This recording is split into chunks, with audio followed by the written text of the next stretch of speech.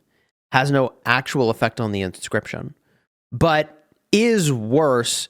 Like, the inscription is worse than how it said it worked, right? Because it actually has a cooldown. I don't know what even enmeshed is. Added the cooldown time to enmeshed in triple line. I mean, the truth is that nobody cares about triple line, right? Like, actually, literally nobody, unless you're in like Arc, I guess. But if we go here and we pull up, we need triple line, and it's enmeshed, huh? What even is the cooldown? The wielder's active skills reduce the march speed of their current target by 20% for 5 seconds, and this has a cooldown, and it didn't list the cooldown. So it's kind of advertised as stronger than it actually is. Again, I don't think it really matters overly much regardless, because nobody is doing triple line for almost any reason. Oh, not true. I use triple line for barbs, but of course I would never pull it. I don't know. And even then, I'm starting to think maybe I should have just been using wedge all along, but whatever. Okay, back to the patch notes. Final thoughts. What do we got here? Fixed a bug where crazed rare inscription for the wedge armament. This freaks me out a little bit because crazed is extremely good. Could be triggered by true damage. Okay, now I'm not freaking out because it's really not supposed to do that. So crazed was performing better than it was supposed to with true damage, and now it will work. Crazed generates rage when you do, I think, direct damage, right? And it's got a cooldown of 2 seconds. Cool. All in all, I think this update note is pretty cool. I think I'll save my thoughts on this guy over here for another day. I have strong feelings about the new formation that's coming, pincer formation. Video tomorrow, so subscribe so you don't miss it. If you enjoyed this one, throw a like on here, subscribe to the channel. Big picture, I think the developers are doing generally a very good job of listening to players, and because some number of videos are sponsored, people are going to think that I'm glazing the devs, but if you've actually been in mobile gaming for a while, you will understand that it is very, very rare that a dev listens to players. Normally, what a developer does is they just keep finding ways to grind the players for money and don't listen to their feedback at all until the game dies. That's mobile gaming standard operating procedure, I feel. And in like the last year especially, I feel like the devs have gotten really, really good at hearing player feedback and doing player feedback. And so I just want to like praise where praise is due. Some of that is even in here where like I definitely requested some better filters for recycling. And they're in here now, which is really cool. And this trial of Kau Karuak could be critical if done well. And people are going to watch really closely because, you know, in the past, trial Kau Karuak improvements have been released and it rearranged the timing and players did not feel like it got better. So players are going to watch this really, really, really, really closely. So we'll see what happens. All right. Until next time, you have fun smashing your enemies. Take care, everybody.